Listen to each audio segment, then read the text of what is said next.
Webster Tarpley is going to be with us a little bit in the next hour. We've gotten off into a history lesson, but it's very intriguing. And I noticed the numbers of people just listening on the internet are surging because this is interesting. They tell you that people don't want history, real history, but they do.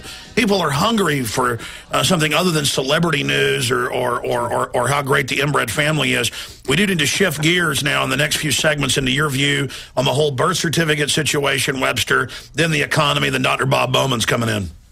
Well, first of all, let me say, my standard for this stuff is, if you want to be president, it means that you want to get your hand on the thermonuclear button. And that means that you acquire life and death power over all of us, ourselves, our families, our futures, and everything else. At that point, there is no private sphere. Any private sphere is a danger. It's a threat to the integrity of the government and of presidential decisions, because anything that's in that private sphere could be the object of blackmail. And the way that I would approach this whole thing with Obama is from the point of view of blackmail. So if you want to be president, you've got to put out your transcripts. For Obama, that would mean Pune House School, Occidental College, Columbia University, Harvard. All of this is secret, very, very much covered up. Who the professors were, what the grades were, things that he wrote. We'd be interested to know. We want to know your medical records, right? We wanted to know Dukakis's medical records. We want to know, have you had electroshock? Are you HIV positive? These are all things that the public has a right to know. If you look at this amazing hysteria of the Wall Street media, you'll see that they basically say, we oligarchs have the right to cover up. Oligarchs have the right to hide things. And we would have to say, no, the public, the informed voter, has the right to know these things, because we always have this question about, is the president blackmailed? And if he's blackmailed, how can he be president? And I guess that applies. Well, the larger issue is they've been so secretive for years about all this. They released the receipt of a certificate and said that that was it. There was no such thing as a long form, which was a ridiculous lie and made people go, wow, what are you hiding? Is it possible, Webster, that this is all just a setup to divert us off into just the birth certificate instead of bigger issues? I don't see it that way. I think this is the key to the bigger issues. See, the problem with Obama is you want to deal with Obama on big issues. The problem with that is he lies. His whole method is based on deception, on dissembling. He'll never give you a straight answer. How are you going to nail him down? The tax cuts for the rich. He was against tax cuts for the rich. Last December, he's for tax cuts for the rich. Now he says, I'll never go back to tax cuts for the rich again. Who can believe this? It's fantastic. I would rather look at it this way, and I'll tell you, it's like a parable, right? It's a story. In 1998, Bill Clinton was about to make a dirty deal with Newt Gingrich, and the dirty deal was the oligarchy wants to destroy Social Security, Medicare, Medicaid, the economic rights and entitlements of the American people. And Clinton was willing to do it, according to what we know. You might say, well, he was weakened by impeachment, whatever the reasons. Clinton was willing to do it. He was willing to betray his own base. He was willing to shift to a situation where Clinton's majority in the Congress would be largely provided by Gingrich. Now, the intermediary was Erskine Bowles. There's a book about this. It's called The Pact. Look it up. Erskine Bowles was the go-between. Now, what stopped this? Most people were not even aware of it much of the time. What stopped it was Miss Lewinsky. And Miss Lewinsky, whoever sent her, that's a whole separate question. But the effect of Miss Lewinsky was that the Republicans in the House went crazy. They couldn't be seen supporting Clinton. And even more acute was that inside the Democratic Party, all of those guys from the Democratic Leadership Conference, right, the right-wing Democrats, ran for cover. They wouldn't touch Clinton. They wouldn't do anything for him. The New Deal Democrats, if you can call them that, in other words, the Progressive Caucus, they were willing to stand and fight to defend Clinton. And Clinton looked at that and said, my God, if I try to destroy the main New Deal entitlement programs, these progressives are going to run away from me, and I'll have no support at all. Therefore, I can't do it. Got a break. Back in 1 minute. We got to do these satellite breaks. Webster Griffin Tarpley, our guest for another 15 minutes or so. Then Dr. Bob Bowman is coming in, former director of the Star Wars Initiative, to talk about the economy and a host of other issues. Webster, I want to quantify my view on the economic system when we come back from break, but please continue with this point. You were telling me off air that look, these scandals, regardless, basically, if Obama's not doing what you want, you've got to politically go after him with whatever ammo is getting traction. Yeah, during the 2008 campaign, there was this mantra, let's talk about the issues, let's talk about the issues. This was Obama attempting to deflect attention from the fact that nobody knew who he was. If we can look at the question of Clinton and Gingrich and that dirty deal, which would have been very damaging, was stopped by the Lewinsky scandal. How can we apply that till today? You look at Obama's press conference when he presented this so-called purported birth certificate. He basically said, we've got to get down to solving the main questions. Now, what he means by that, and this is what he told the Washington Post editorial board a week before he was inaugurated, is a grand bargain of genocidal austerity to flay the American people alive, to skin the American people alive. You have the Republican attack on the entitlements is direct, right? Open, frontal attack. Obama's attack is a flanking attack. It's a sneak attack, right? Obama bores from within. He says, I'm going to save Medicare, and then he's going to destroy it. Well, it's a fake choice. The Republicans have the more austere, and then by a few degrees, he says, no, I'm going to defend the people, and then impales them. So what could upset this apple cart right now? He says that he solved the birth certificate. I don't think he has. I think there are basically three complexes, right? One is the birth certificate issue. The questions we have on that are obviously, if you're a historian, right, when you say release the document, right, we want the document, it means you want to get it in your hands. And what I mean by that is, if it's claimed that this document is there, I want to know the arrangements under which scientific experts, including carbon dating or whatever there is, whatever anybody wants to do, scholars, like a guy like me, or news agencies, different ones, have to have access to this. By the way, there's document. been 3 different versions that AP and others, CNN, have been given. And in the versions, in fact, give me a document cam shot. Folks can even see this. He's making up for all the time. He gave you 3 now. Well, no, look. This one says any alterations invalidate the certificate. This one that AP put out has that message on it. And then there's this version. I think this was CNN. You can barely see it there, and it's totally different color. And then now here's the one the White House put out with this weird green paper in the background. And then you've got fonts in the same words, Webster, that aren't even the same font that I as a layman can see. Listen, the reason I think this is a setup is this is so shoddy on purpose. It's designed. Webster, I'm telling you, something else is going on here.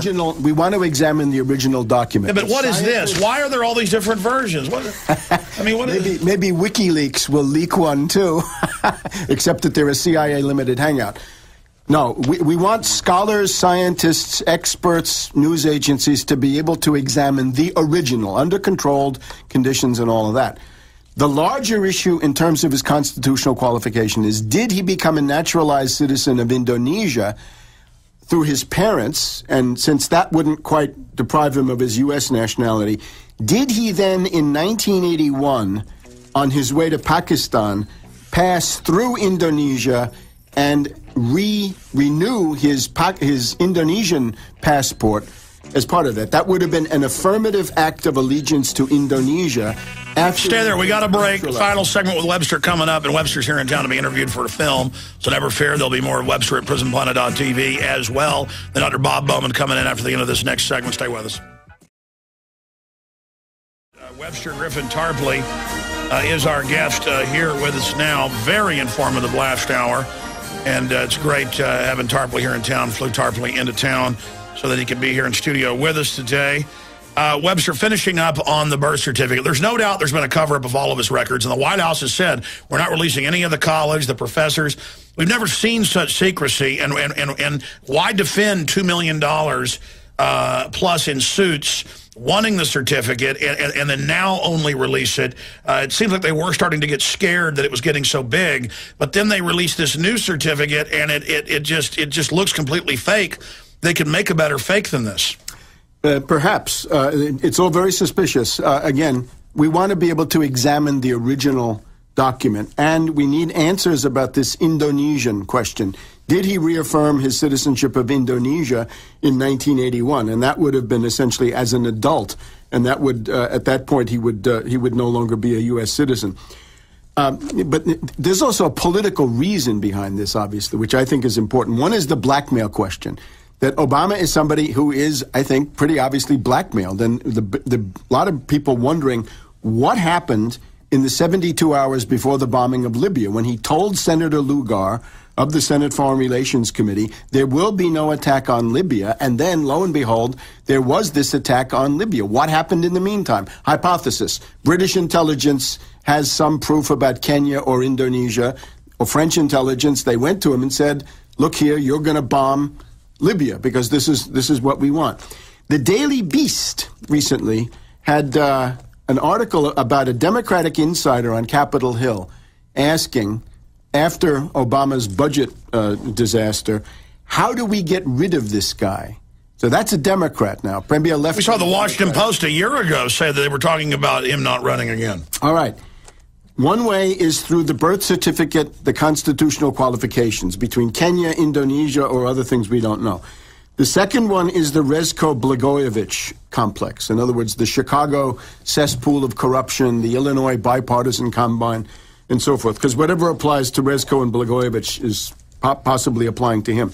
And then you have the Larry Sinclair complex, right, which people know about. So those are three that we know about, but there are possibly more. I'd rather go after Obama and the next Republican puppet, because they're all going to be crooks. We know that unless it's Ron Paul or somebody, on GE being given waivers for their coal power plants the day the new regulations that they're just forcing through, they're not even law, shutting down their competition, or GE not paying taxes, or people at Treasury giving themselves waivers to get bailout money.